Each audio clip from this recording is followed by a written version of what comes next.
next thing you know, I feel something staring at me. And when I kind of opened my eyes, I seen like an ape man.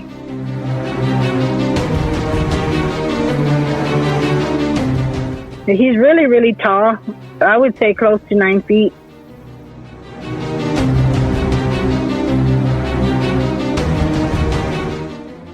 And I looked at him, and he looked at me. He just picked me up.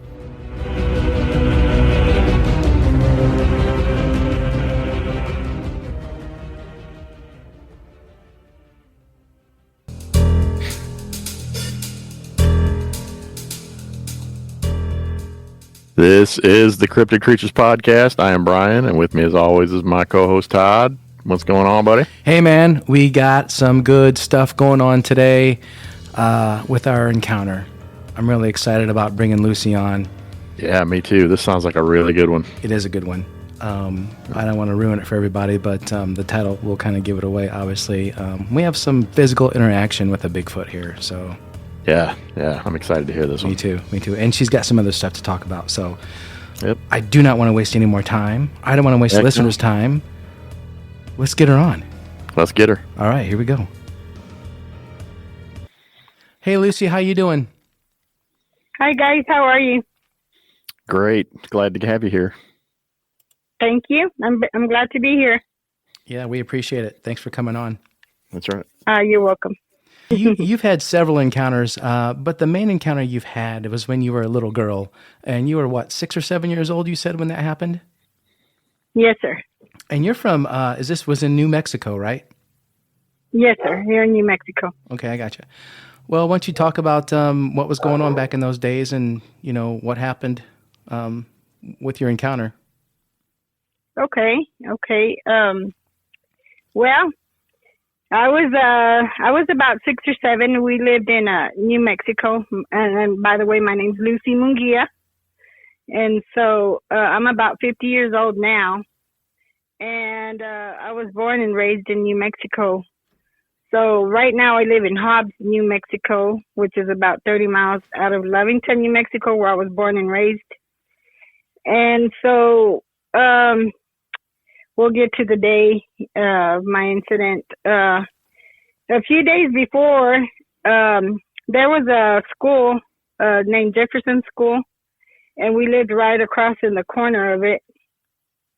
And it was my mom and her boyfriend, and she had left my dad. So now we had a stepdad, and it was my 2 sisters, my younger sister and my older sister.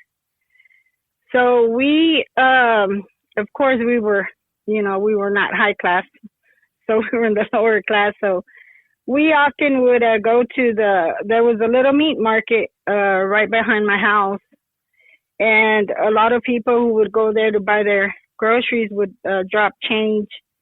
Underneath there was a wooden porch. So we would constantly go and play there after 5 when everybody would leave and the store would close. We would often go there and scavenge for money. And so once we would find money, or especially my little sister found money, 5 cents, a dime, a penny back then was a lot. So I would take it from her because I knew she was going to lose her money. So I would hold on to it, and of course I'd wait till the owners opened. They had a little girl there that would work with them. She was, say, about that time, I believe she was maybe 12 or 13. She was a very helpful daughter. And so mostly I spoke with her, and I would go and I was allowed to get candies there. So my name was on there. And so my mom, of course, like I said, had credit there for food, but I would get the candies, and then she would pay for it monthly. And so that time, I had gone by there one afternoon. It was a few days before the incident. I was outside. I was waiting for my sisters. We had different classes, and my older sister would come out a little bit later, and I would come out earlier than them. So I would go and hang out there, and I had noticed the store was closed, but there was the porch was kind of broken, not broken as much as when I seen it the second time. and the door was like broken. So I went and I told my sister when she got home. She said, "Let's go play and so we can find some money." And I said, "No." I said, "There's something going on there. It's broken." I said, "I don't know if they got in a fight," which I figured, the adults had got in an argument. And I said, I "I don't think it's safe there right now. So let's just go to the school." Well, my mom had got there that day with my aunt and two of my girl cousins, and they had bought some of the old-fashioned skates. They had only bought my sister a pair, and me and my sister had to share everything because our birthdays were similar close. My older sister, her birthday was about April 29th. My birthday was May 16th, and my younger sister was May 1st. So my mom would always have just one party and make us share. So that day we got our gifts a little early, so that's why it was in between me being 6 and turning 7 at the end of the school year. And so about that time the school had closed. It was done with. The people had gone on vacation. We didn't know they were on vacation at that time, though. We knew they were gone. And then so we're out playing with the skates in front of Jefferson. They used to have trees and stuff in the front, and it was an open inside. You can walk in the hallways, but now with so many things happening, they have remodeled it, and now it's closed. If you go by there, you'll see that it's closed and the trees are no longer there. It's sad that the tree's gone, but anyways, so we played all afternoon with the skates, and of course, the two older girls that had came to visit us were fighting, and it was just a fight, continuous fight over the skates. And so one time, the older girl, she got my sister, the older one, and took the skates from her, and they were fighting for them. And when my sister got them and put them back on, she went and she pushed her so hard she hit the edge of the school, her stomach, and we didn't know that her appendix was going to bust. We didn't know what was happening. We just know that her stomach hurt pretty bad, and so we all felt bad for her. And then that girls were like, let's just leave. And my aunt and her mom, which is her mom and my mom, had called us to go eat dinner at that time. So we left the school and we went to go eat dinner. So we were eating dinner, and they left, of course, and I didn't know that food, of course, had made my sister sick. She was already going to have her appendix busted, which we didn't know. So we lay down. It's time to go to sleep. And, the morning comes around, and I wake up, and next thing you know, we're alone, me and my younger sister. And she'd already peed on me, and my other sister, before they took her, she'd thrown up overnight because her appendix had busted by then. So they took off with her to the hospital, which I wasn't aware of. I just know we woke up and I was alone, and I had thrown up on my hair and I was peed on. So I said, I better change. So I went and I supposedly just kind of washed my hair, and I threw on some little shorts and a shirt. And so I'm waiting for my mom, and I'm worried about my sister. I just knew something was wrong. I didn't know what. So I was crying and crying because Lucy was a big crybaby. So I was crying and crying for my mom. And, she just wouldn't show up. So I went and I finally laid on the couch. We sleep on the floor. I laid on the couch, and there was against the window. So I'm sitting there, and next thing you know, I feel something staring at me.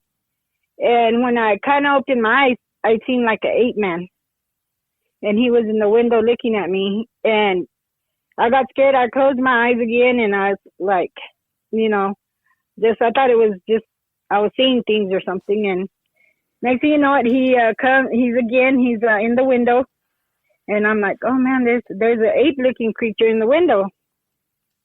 And then he hides immediately, of course. So then I get up. I'm waiting to see if he'll come back and look in the window, and he doesn't, because I wanted to catch him looking in the window. and I couldn't catch him. And then so I finally get near the window and I push the screen back. It was an old-fashioned screen window. And I pushed my head as back as I could so I could see him, and I saw him. It kind of scared me for a little bit, but I seen him and I said, oh, there's an ape man. And then I said, oh, it's probably my cousins in suits. I'm going to catch this ape man. And then it's my cousins. So I laid back down and then I waited, and then he looked one more time, and then I took off outside. I took off running and not thinking anything, but that it's my cousins. So when I ran and he turned around he made that left turn, look back, and I'm watching him, and I'm running, fast, and he's just taking long, giant steps, and he turned behind the house where that meat market was, and I didn't know he had already totally destroyed the place. And so when I jumped up on that corner, on that porch, I couldn't see him no more. I was in shock because that was really fast. And I said, I didn't believe he would have disappeared that fast. And so I'm kind of amazed that he's gone. And I'm like, well, this ape monkey left, he's gone.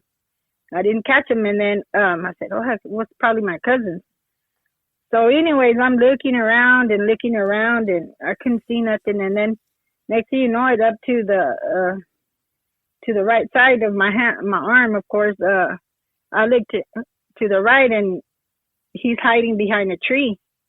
I saw him. He camouflaged behind a pine tree. So he's kind of bent over a little, kind of like limping over like a monkey. He's really, really tall. I would say close to 9 feet. And he was just there. And then he's looking at me.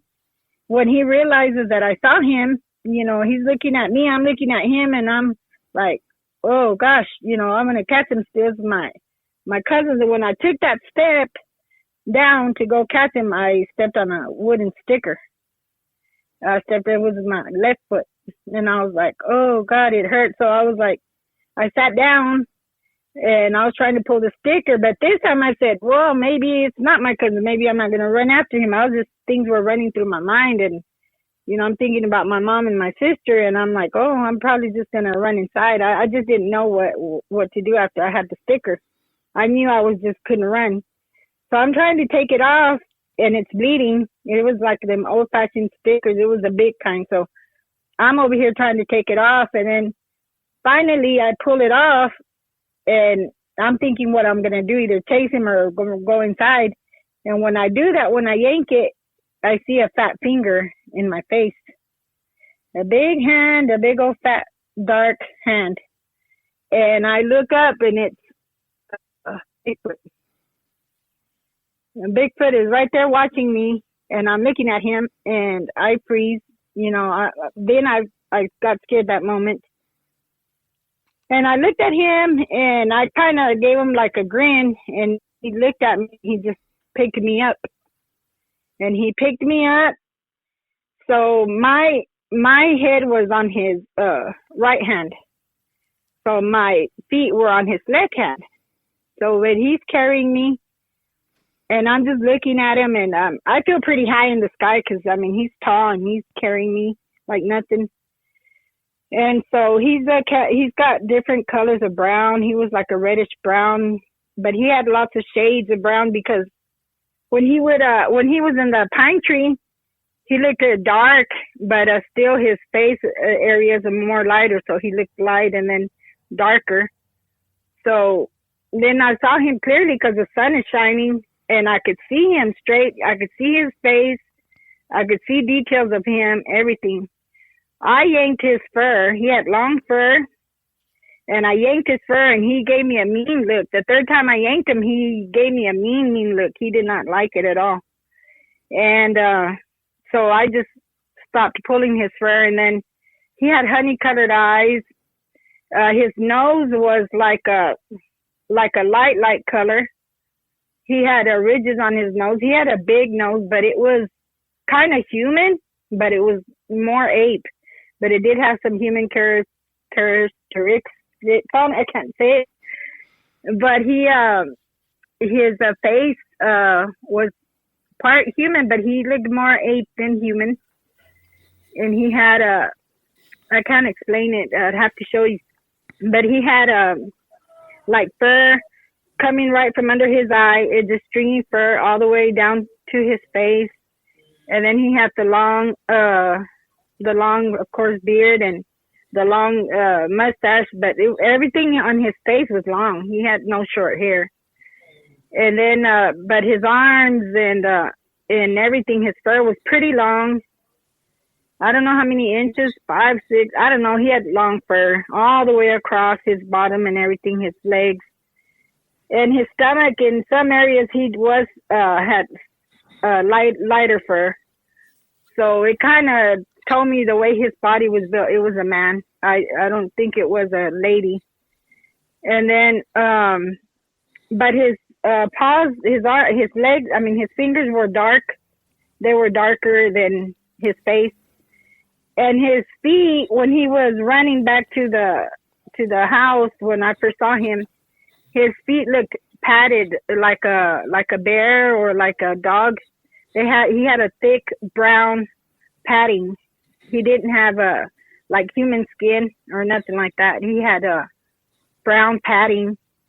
And then the top of his fur was, his feet were just very furry, like crinkled, like old fur, just like worn out, and where he'd been in the grass and all that. So he puts me down on the porch, and there was a driver named Danny Charette. He was an officer, and he always had his area were the schools. There had been an incident prior in that school, so we were not allowed to be playing there. So every time we were playing there and the cop was coming, we would run. We would hear his squeaky brakes. So we would run and hide. We knew it was the sheriff coming.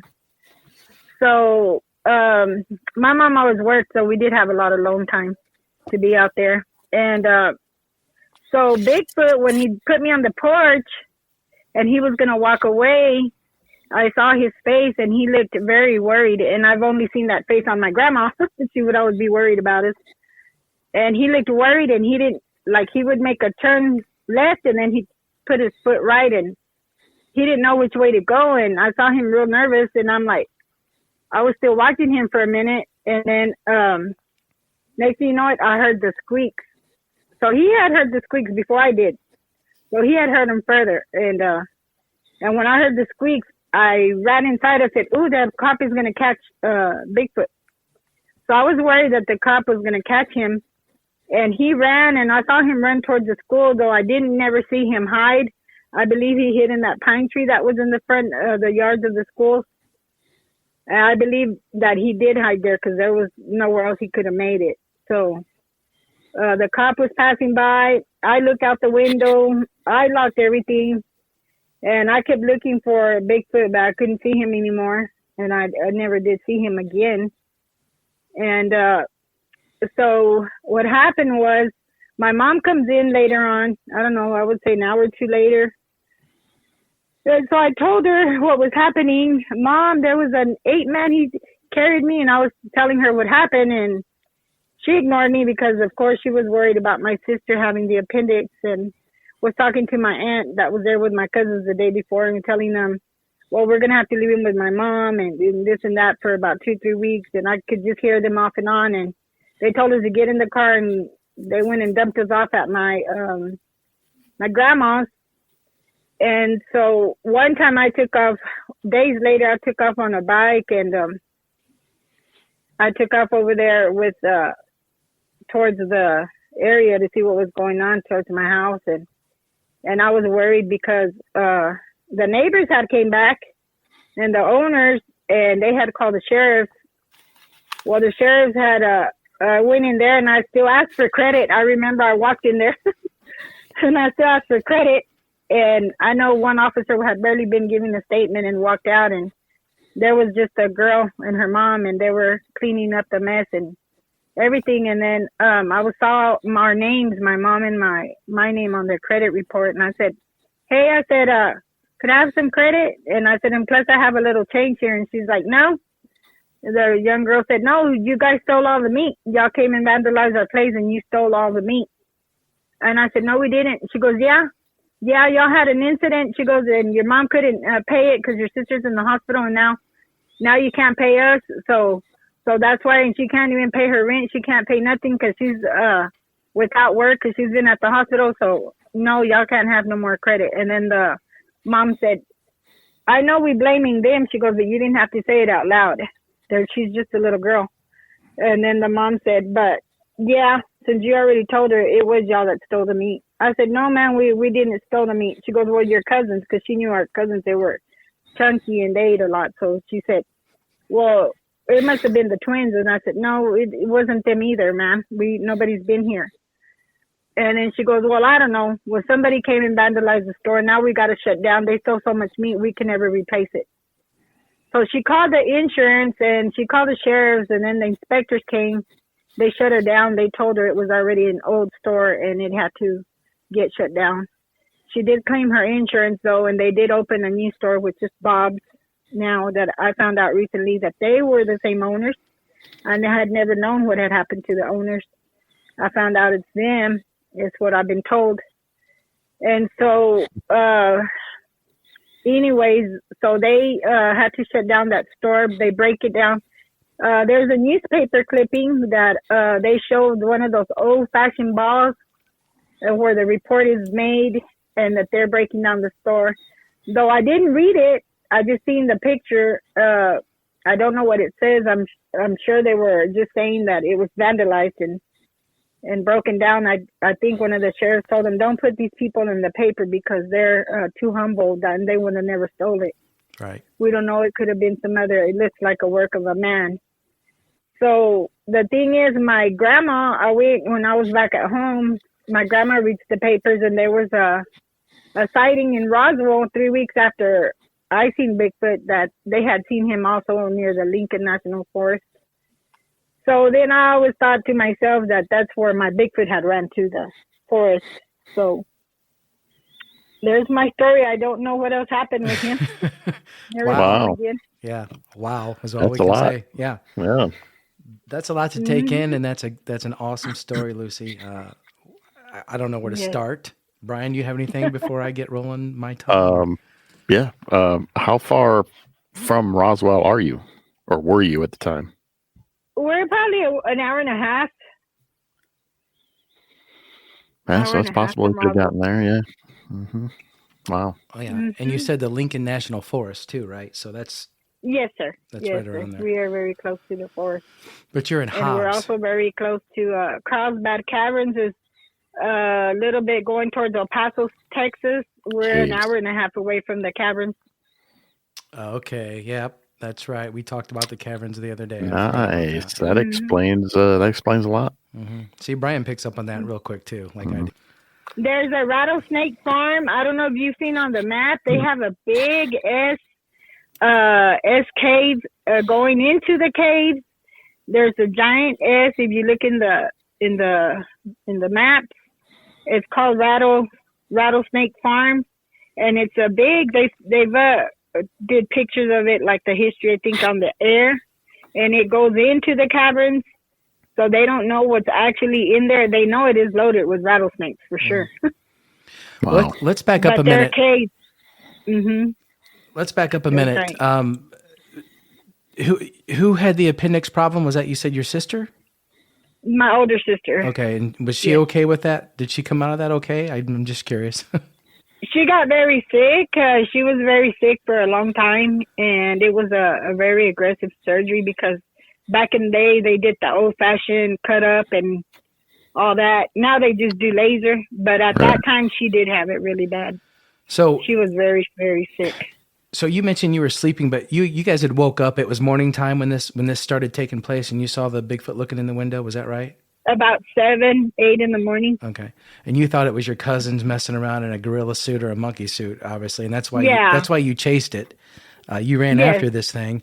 At what point did you stop and go, "That's not my cousin in a gorilla suit"? I believe more or less about when I took that step down and got that sticker. When I was standing on the wood, I'd seen him, and I said, I'm going to catch him. And he's scared of me because he's hiding behind a tree. Mm-hmm. And then, because we used to fight with our cousins all the time, and they showed us to be brave. So when I found him behind the tree, I said, he's scared of me. But when I stepped on the sticker and it hurt, and I realized, well, now I can't run, at that moment, I thought, ooh, now I can't run. That thing's going to come and get me. And then, if it's not my cousins, and then it came, and when I saw its finger and I seen it in my face, I said, that's it. I lost this game. You knew right then and there that wasn't your cousins in a suit, right? Yes, I was really terrified, dude. Did you notice the smell? Did this thing smell at all? I was just going to ask that. Sorry, Brian. A lot of people ask me that. A lot of people ask me that, and I don't remember no smell because we were raised around dogs, and my sister had peed on me. And I remember I didn't shower. I just changed. So I was, she'd always pee, so I didn't notice no smell of no Bigfoot, and I didn't smell him. He probably smelled you was the problem. Yeah. Right? Yeah. I'm thinking he probably thinking this girl smells like pee. What's going on here? So this probably means this girl needs a shower. So he comes up to you and he sees that you're hurt and he picks you up and takes you to your porch. How far away from your porch were you how far did he carry you, do you think it was? From my porch to the backyard, it was just like a medium built house, and then so you got that little space of the meat market. So I don't know much about yards and stuff like that, but he carried me what would be just a medium sized house, and then you got another half a house, you would 50, say, and 50 yards. Yeah, maybe. To my 25. porch. Far enough. Well, I was worried. I didn't know where he was going to take me to. I was so scared once he passed, because he seen me at the window. Well, that's when I seen him. I don't know when he seen me, but I seen him at the window. So when he passed my window, I got scared. I said, this thing is taking me somewhere else. I'm not coming home. For a minute, that's what I thought when he passed the window. Mm-hmm. Then I really felt shooken up. Do you think it looked more like an ape or a human? He still had more ape than human. He still did have more ape than human, but he did look somewhat human. That's what, his face was kind of like a Caucasian color. He was a light color. He wasn't, like, you would expect to see a monkey, a brown monkey, and, Right. So when he was different colors, I was little, but I was just thoughtful, I was like, that's where this ape is different colors. That's all I could think to myself. He had real pretty fur. He had like a mammoth color, the mammoth, and then they changed in the sun. Because when he was the cop, when he heard the cop and he turned, and in the sun his hair became like a lightish brownish color. And then as it got closer to the shades, it would automatically start turning like a darker brown. Mm-hmm. So he camouflaged. Little built-in camouflage there. Sounds like it. Mm-hmm. Yeah. He did. Yeah, he did pretty good. We talked about that too. Camouflaging. Yeah. Brian, you brought that up, that their hair can be translucent a little bit, or reflect the sun, or mirror do a mirror image against whatever background they're against, and can kind of camouflage that way. So, wow, I'm just still kind of floored by the whole incident. No kidding. Yes. That was awesome. Did you notice emotion in his face when he set you down, or when he walked away? Or I know you said he looked nervous. He probably was scared to do what he did, I'm guessing, but I think maybe his kindness overwhelmed that, and he thought he needed to, did a good put job. you in safety. Yes, I think he did. When he looked at me and he put me on the porch, I didn't want him to leave. I said, I found a friend. Because for a moment when I got scared I get scared for a minute by the window, right? Because he passed the window. But then when I saw he was going towards the porch, then I felt relief. I felt, like I didn't feel scared. Right. So that scaredness, that fear went away when he put me on the porch right away. And we're kids, we're friendly, you know, so I wanted to have a friend. And I was holding on to him. And I didn't want to let him go, but he moved his hand back right away. He, like, I got to go. So I did see him look at me and just, I don't know, I just couldn't read his mind, but he did give me a look. But I think what happened was, you know, even if he knew he had to leave, he did hear that squeaks. And I think that worried him. Then he turned concerned and he didn't know which way to run. I could tell he was confused because, you know, that's when I knew for a fact that was an ape, you know, because he would put one foot and then he'd look like an animal and trying to run. And so he'd put his other foot and then he turned his face and he just kept turning his ear like, you know, trying to get radar, like, oh, this noise is coming from over here. I better run. So I saw that look in his face and I saw that worrisome in his face. I saw it clearly. So did you tell? And who all did you tell this incident to? I told my mom, but she didn't listen. And then I told my sister because my sister kept wanting to go back. My other little sister too.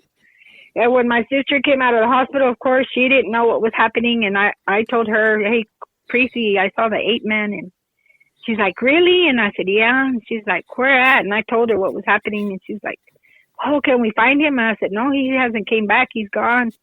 But I didn't tell them, nobody else, because nobody else would believe me. But the first one I really, you know, as a grown woman was my husband, my first husband, my ex-husband, the father of my kids.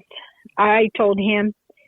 And throughout, as I grew a little bit older, which was already 25 and up, I told my family. And then they made, up to this day, they make jokes. They make fun of me. They ridicule me, they embarrass me, they just talk about it all the time. Yeah, I just learned to live with it. That say something and people are gonna. Right. Not everybody's gonna be happy. Not everybody's gonna feel the same. Not everybody's gonna believe in you. Right. Well, you know, that kind of surprises me, especially with living near Roswell, with everything going on over there. Someone had to have encountered something else, and it sounds like to me that this Bigfoot creature had been, I'm sure, watching you for quite some time, or who knew who you were. Admired you from afar as a child and said, you know, I'm going to take care of this little kid if anything ever happens to it, which is cool. Yeah. So, wow. I believe he did take care of us. To have that contact is crazy. And obviously he's the one that broke into the meat market and you guys got accused for it, but, you know. And the story is there in the newspaper. The story up to this day, the story that where they broke the meat market down, there's a picture of it. Because a lot of people say, there's no meat market here. There was never. Yes, there was. Look in the newspaper. You'll see it. So everybody that's not from around here or area, they say, there was never no meat market there. Yes, there was. And then other people will say, yeah, there was. Everybody used to buy meat there. And then so they'd put another one next door to it, a bigger one. And then we had one across called Kitten's Corner where we would eat chili cheese fries and food. So, I mean, there was 3 little stores there. There was not only one, there was 3 little stores. They've already been broken down or knocked down or they're old and shut down, the little Kitten's Corner store. Yeah. But if you ask everybody at that time, they'll tell you, yeah, this is where we hung out. This was the hangout. This is where the money was. This is where the snacks and everything you could buy at school and all the kids and teenagers and then teenagers falling in love. I said, so right. There was. Well, they always say that. There's not there no more. They always say that a lot of encounters happen closer to towns and residential areas than they do like out in the middle of nowhere in the woods.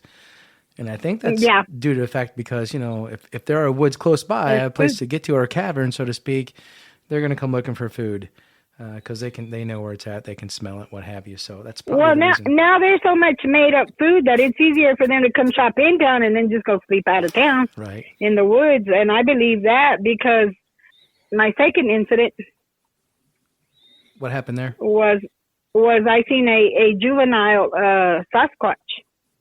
I've seen a second one, and this second one that I saw, he was very aggressive and he was grunting. But I saw him.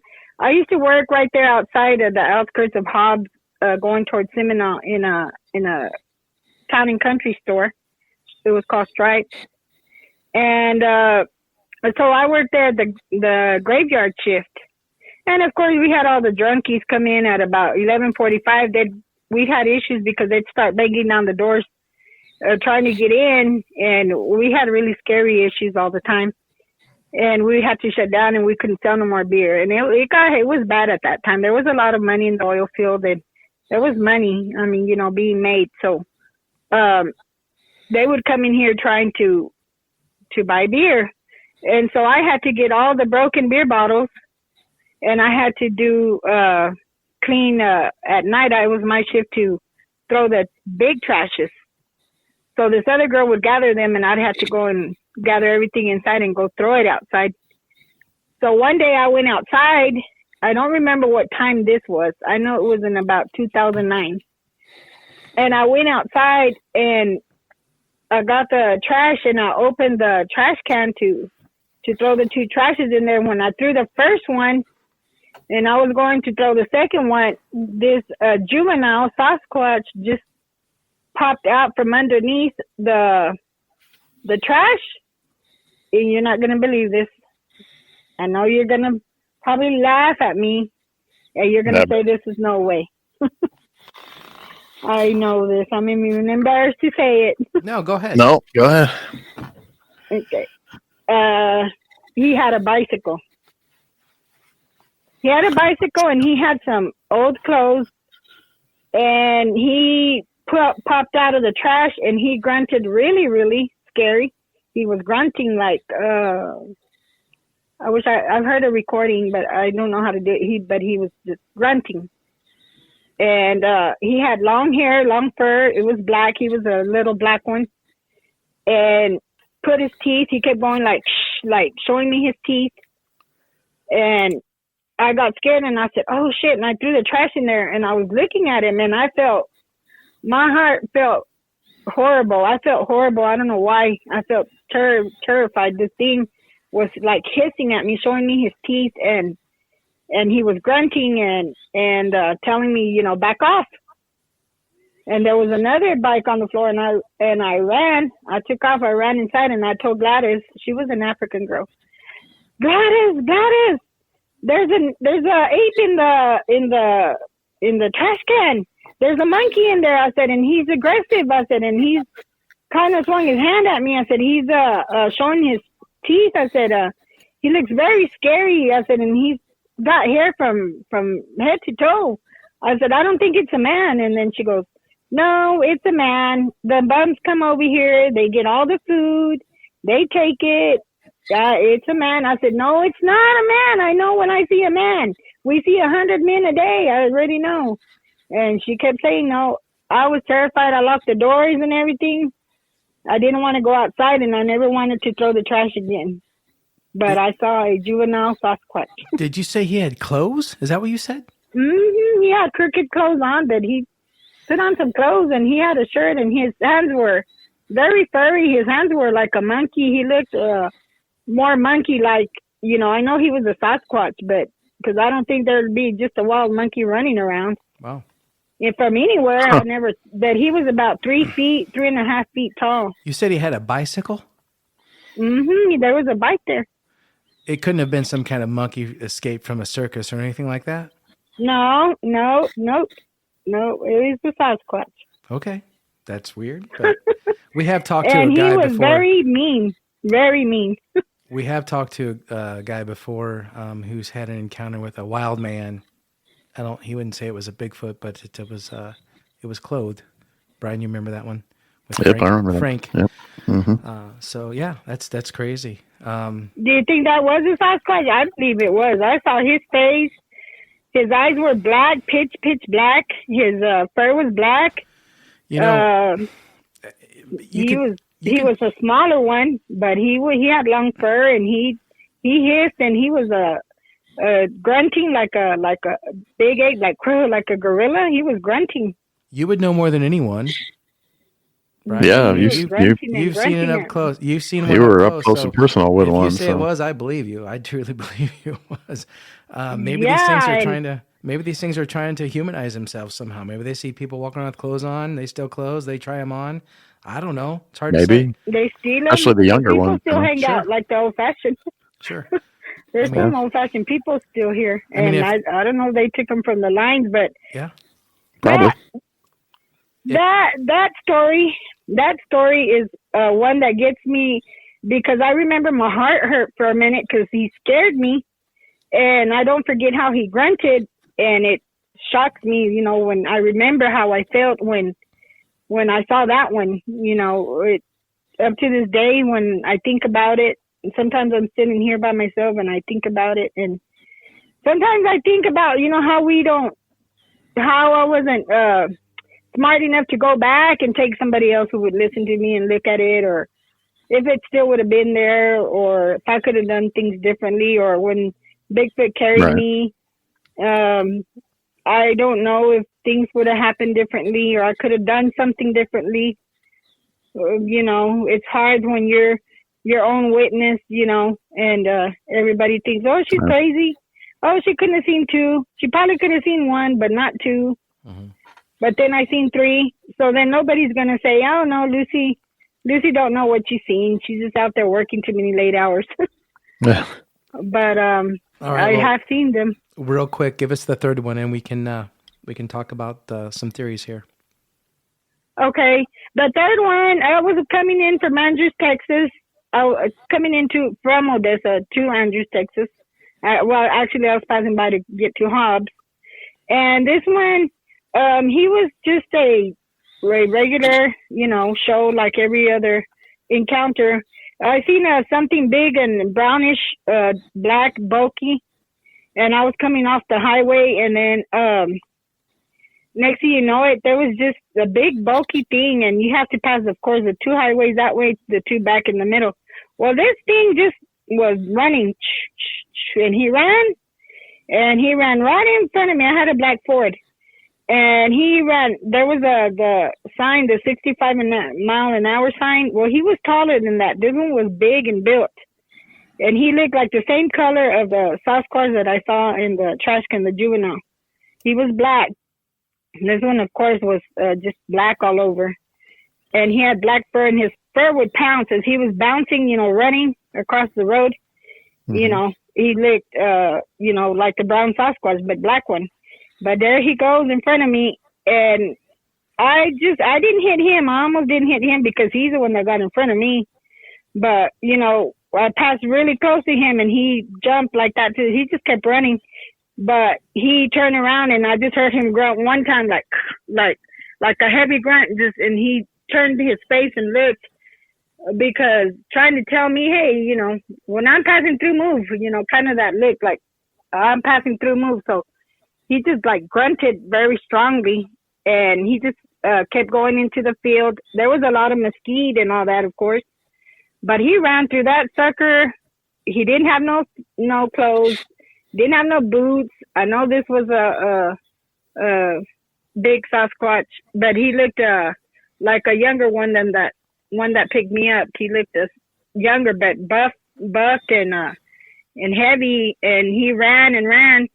But I work a lot out there with the drilling rigs and the oil rigs, and the company men would tell me crazy stories of when they barbecue out there. They used to leave their food just right there by their door. But all of a sudden, they would have wild animals fighting for that food, cougars, you name it, he said. So, you know, a few of them have seen Sasquatch themselves. So now they got a habit of throwing their food way far so they could avoid wild animals. And then so I was just thinking, the only thing I said, what could Bigfoot be doing here now? And the only thing I could think of is right there was 4 permanent rigs in that area, and of course they always had their cookouts. I had stopped at those rigs before, and I just believe they're after the food. You know, hey, there's some bones they're gonna be, and they're gonna be mine. Wow. You know, they had big, massive amounts of cookouts of bones out there for them. Bigfoot likes barbecue. Yeah, sure. I believe they're pretty opportunistic when it comes to food, I think. Yeah, like there's food there. I'm gonna get it before anybody does, but. There's a lot of wild javelinas. We have a lot of deer. We have a lot of coyotes, skunks. We're loaded with animals in and out of town. Yeah. In that area, there was a lot of javelina. That's a lot of craziness going on over there, and being close to Roswell, I'm not surprised at all.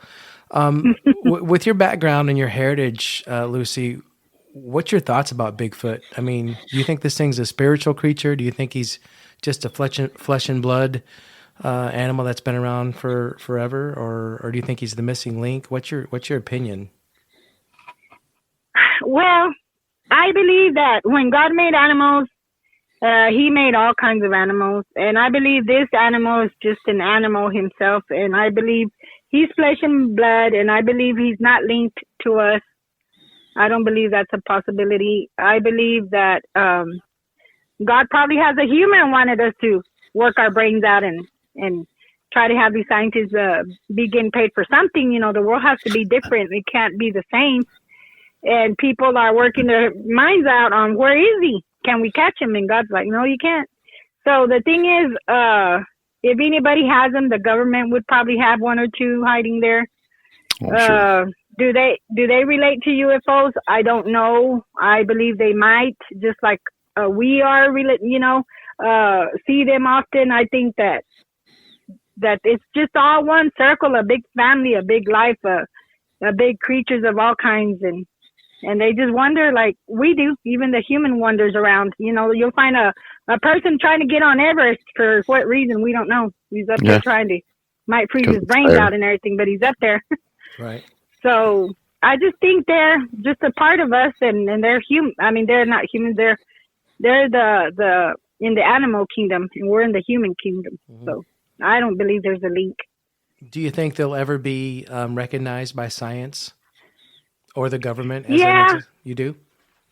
Yeah, I'm sure there's a lot of people who already got a hold of these suckers, and I'm sure there's a lot of people that already study them. They're probably even marked, and even the wardens, you know, because it's weird. If you think about it, you know, you go to a fishing site. What happened to us recently, even with the COVID, we were out there trying to, right here up near Roswell, there's the bottomless pit, those big old circles of water. You can read that on one of your tourists for New Mexico. Yeah, okay. Yeah, I've seen it. The bottomless pit. There's like big 300-foot holes of water. And they say UFOs come out through there. I've never seen a UFO come out through there. I've seen them in there, but I'm not in the pit itself. And when we get near there, all of a sudden the game warden will crawl up on you. You don't see them coming from nowhere, and they'll tell you, well, you don't mess with the water, and you got to have a permit. It's just a fish, you know, we ain't going to do nothing to the fish. But they protect it so much, and I believe it's not got to do with fish. It's got to do with something's in there. Bigfoot and other creatures going on out there drinking, and they're trying to protect the animals, and they don't want no hunters. We got a lot of poachers around here. So I believe that has something to do with the government. Oh, for sure. That they're hiding these creatures, protecting them. We believe it too. Mm-hmm. Lucy, we appreciate you coming on and telling these stories and your encounter. That was fun, man. Thank you. And they're all true, sir. I can tell you they are all true. Well, we believe you. Thank you. I'm glad it feels nice to talk to someone who believes you, not somebody who's going to ridicule you. Right. That's not what we're here for. No, that's not what we do. Yeah. Just the fact that, you know, you had physical contact with the creature like Bigfoot is crazy. Yeah, that's awesome, and that's what makes this show really, really cool. So again, we appreciate you telling this story and talking about that stuff. So yeah, that's have pretty y'all awesome. seen any? No, we have not. Not yet. No, not yet. But hopefully, if y'all come to Hobbs, you will see them. You know, we might have to make a trip to that area since Roswell's pretty close. Yeah, no kidding. That would be fun.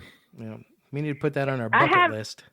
Yeah. I have 10 eyewitnesses who have had their own encounters. Like I told Todd earlier that they've been sighted in Eunice, at the Crab Runs. My friend from Lubbock saw one in Mayfield. They've seen them in Cloudcroft. They've seen them in Sitting Bull Falls. So they've seen them everywhere. So I got at Patoka and Artesia. They've seen them, you know, just everywhere. So even the people that laugh at me, they seen them themselves, and they laugh. My daughter saw chupacabra in Artesia, and she laughed at me, and she says, "Mom, she saw chupacabra when they came out. All of New Mexico, you could see hundreds of dead rabbits and hundreds of goats and chickens. They'd have to be cleaning the road. You couldn't even come through town. You had to turn your wheel because there were so many dead animals at the time, the chupacabra sightings. And my daughter saw one, and I make fun of her chupacabra. She goes, "Mom, you and your stupid Bigfoot." I said, "Well, you and your stupid chupacabra." So we make fun of each other. You say chupacabra perfect, by the way, Lucy. Yeah, you do. If that's how it's said. Yeah. Listen, Lucy, if you're running any more stuff out there, you got to get a hold of us and let us know what's going on. Or send some of those people our way and have them tell their stories too. And Lucy, I know you painted a picture of your Bigfoot sighting. Can you send that to us somehow so when we publish this episode, we can put it out there for people to see? Oh yeah, that would be nice. Yeah. I do it like that, but I think it's a nice painting. Yeah, send that to us on Messenger if you would. Yeah, definitely. We'll put it out there. So. Well, before I hang up, I just wanted to tell you 4 things. Yeah. If you don't mind. Go ahead. Sure. I saw a skinwalker. I saw 2 MIBs, Men in Black, the ugly, scary kind ones. I saw about 10 UFOs, and wow. I saw just one time what gets me throughout my mind. I saw it looked like a phoenix bird, a giant phoenix bird in Midland, Texas. We were with some binoculars, and we were on the balcony. Like a thunderbird, maybe? Yeah, like a thunderbird. It was at midnight, and me and my ex-husband and my brother-in-law and their friend, we saw the big bird. He was like a dark blackish color, but he looked like the phoenix or like you said, that thunderbird. But he was passing through, and he was huge, and he landed on a tree, and he stayed there overnight, and then he left. I've never seen him again. But we did see one bird. Well, I tell you what, sometime down the road, maybe we can get you back on and talk about that. But if you can also put that down and send us in a story form, we can also read that sometime. I'm making a book, and I put down that bird, but I didn't know if y'all knew much about anybody sighting birds around here, or if y'all seen a bird or what kind of bird it could have been. It was just we don't have a lot of those kind of. We've heard of the Thunderbird, and I tend to relate it to maybe something like, the Jersey Devil people are seeing, or Brian, what's the one in Iowa, the Van Meter monster or whatever, the pterodactyl looking creature. It's hard to say. It's hard to say, but it's very possible that there could be birds out there that the size. This wasn't a pterodactyl because I seen his face. He looked a lot like the phoenix or like you said, the Thunderbird. But I'd seen his face pretty clear. He had a short face with a little beak, but he was big. His body was maybe 3 feet. His wingspans were altogether might have ran across 15 to 20 feet across. Wow, that's a big bird. Yeah, that is a big bird. Yeah, it was a big bird, and my brother-in-law will vouch that he's seen that bird, and my husband with the binoculars that night, we seen him right there by Burger King. He was flying to a house back there that had a giant tree, and he sat on that tree, but he squashed the whole tree just to get in there. He flattened the whole tree. Yeah. Lots of weird stuff going on in New Mexico. A big bird. Oh. I would like to talk to you with some time about that bird, and I want to see what kind of bird I seen. Right on. Okay. Well, check into it. We'll talk to you again, Lucy. Yeah. Okay. Check into it and see if you can get some pictures of what you thought you saw and send them to us. Okay. We can go from there. But again, thanks for coming on and telling your Bigfoot stories. Okay. And you're welcome. And whenever y'all want to talk to me about my other encounters, well, just let me know. All right. Sounds good. And and I got some pictures of a UFO that we caught over the rigs where I work. We caught one UFO, and if you look at it, zoom in it, you can see the gray alien in there. I'm going to send you that picture. Okay. He's in a drone. And then I can send you the one that these guys, my friends, the Urias, they're singers. They found him in Local Hills from where the one we saw, and he's that blue UFO that the government has, but they fly that UFO over Local Hills, but we have them on picture, and you can clearly see it over the rig. Send that to us. I want to see it. Heck yeah, I'm going to send you those too. All right. All right. Well, you have a good night, Lucy. Once again, we appreciate you coming on. Yes, thank you, Lucy. Thank you. Thank you guys for inviting me. I appreciate being on here. Yes, we thank you too. Take care now. Yeah. Okay, I'll be sending you pictures. Sounds good. All right, thank you. See ya. Thank you. Bye-bye. I tell you what, that was just about as amazing as I expected it to be. Yeah, no kidding. Wow. Carried her back home. Carried her back and put her on her deck. It makes you wonder. These things have to have some sympathy, at least for kids, you know? Yeah, I think they do. Maybe not all of them, but I think the majority probably do. Right. It's kind of funny. He cleaned out that meat market, though, didn't he? Yeah, he did. What do you think a Bigfoot's going to do? Yeah, they did. That's some shit. He probably felt bad. That's why he carried her to her. But anyway, good stuff. Probably. And I really want to hear more about her Thunderbird and all that other stuff too sometime. I know. I hope we can get her back on sometime down the road. Yeah, we'll give her a shot. So once again, Brian, thanks as always, man. Yeah, man, always fun. Good stuff. I love these kind of stories. We got a lot of good things coming on up in the future here for everybody. So yes, we do. We appreciate the listens, guys, and keep it up. And thank you so much. Yep. Thank you all. See ya. See ya.